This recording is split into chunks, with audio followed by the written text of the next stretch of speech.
Hello, students from all over the world. And today in Mr. D's math class, this is what we're going to try to do, okay? This is our focus. We're going to see if we know how to reduce fractions using greatest common factors. Now, it's also called simplifying fractions. So for instance, in this fraction 3 over 6, some people can see it right away, and I hope you can, that both 3 is a common factor in both of these numbers 3 and 6. But if you want a little review on what greatest common factor is, or factoring, then we might have to do that first. So I think I'm going to combine these two lessons together. So for instance, if you want the factors of 3, the way I do this is I always just think about listing out the factors of 3 as 1 times 3, and that's pretty much it. So factors of 3 are 1 and 3. But for 6, there is a little bit more than just 2. You have 1 times 6, there's 2 times 3. So if you're going to list the factors of 6, they are 1, 2, 3, and 6. Okay, so notice that they do have some common factors in them. 1 is common, 3 is common, and that's pretty much it. But the greatest one here, the greatest common factor, GCF is what it's called, is 3. So looking back at this fraction 3 over 6, you know you could use that greatest common factor 3 to divide both top and bottom, numerator and denominator, by 3. And that right there is the key to reducing fractions. Okay, so let's try one more, and hopefully you can get this.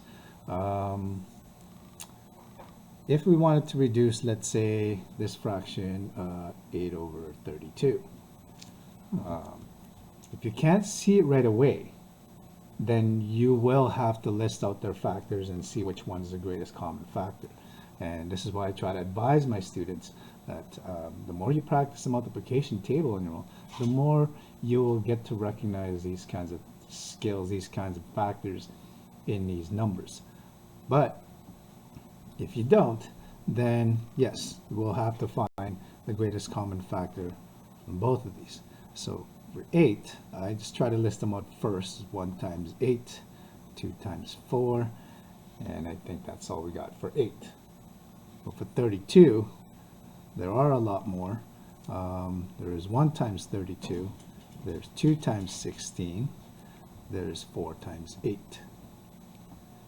Okay, so these are the factors of 32, and these are the factors of 8. So I'm going to list them on top of each other like so that we can actually see them together. And notice there are a lot of common factors between 8 and 32, but we got to see which one is the greatest. 1 is common, 2 is common, 4 is common, but 8 is our greatest common factor. And so you will have to take that greatest common factor. I'm going to rewrite this fraction again. And you're going to have to divide both numerator and denominator by those numbers. And you get 8 divided by 8 here is 1, and 32 divided by 8 here is 4. So simplifying this fraction, 8 over 32, really does simplify, reduce to 1/4. Okay? And so that is, the basis for reducing fractions. Okay, another lesson that you're going to get maybe later is reducing fractions that are what I call improper fractions, that are top heavy. This one you will have no choice but to do long division. So let's say you have a fraction that says 27 over 4. Okay, this is a top heavy number, sometimes what I call otherwise improper fraction, where the numerator is bigger than the denominator. Well, this really does translate to 27 divided by 4. or as far as long division goes, 27 divided by 4. And this really is a good skill to know, especially when you're reducing improper fractions like this. There's really no way to get around it. I know we all have a calculator, but the calculator will not give you a mixed number as an answer, unless of course you have one of those special calculators that do that. So this long division is asking how many 4 are there in 27. Well, even if we estimate, I think I'm going to guess 6. 6 times 4 is 24, and we're going to subtract this to get our remainder. So 27 minus 24 is 3. Okay, and so that is written as 3/4. So our answer for this is 6 and 3/4. Okay. So I hope this helps. I mean, I only gave you 2 examples, I know, but I don't want to make this video too long. I will probably review it again when we get to section 3.3, which is multiplying fractions, where, for instance, you will be purposely given fractions where you're multiplying them, but they do have common factors in both top and bottom numbers.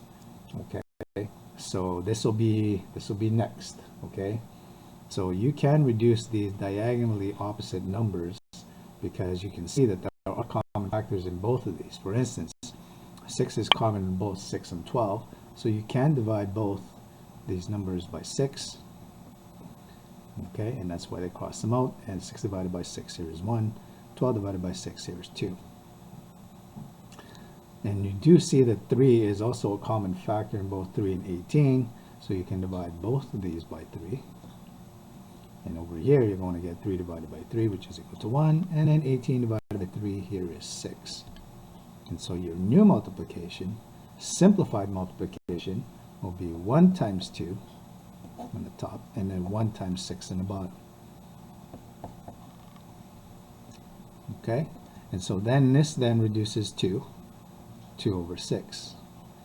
And yet we are not even done, because looking at this, it seems like we also have 2 as a common factor in both top and bottom. So we can divide both of those by 2, and this actually reduces to 1/3. Okay, so I do hope that this helps. We'll continue this kind of lesson over here, this last example lesson in section 3.3.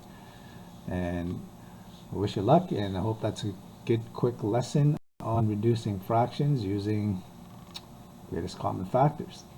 Okay, have a good day and good luck.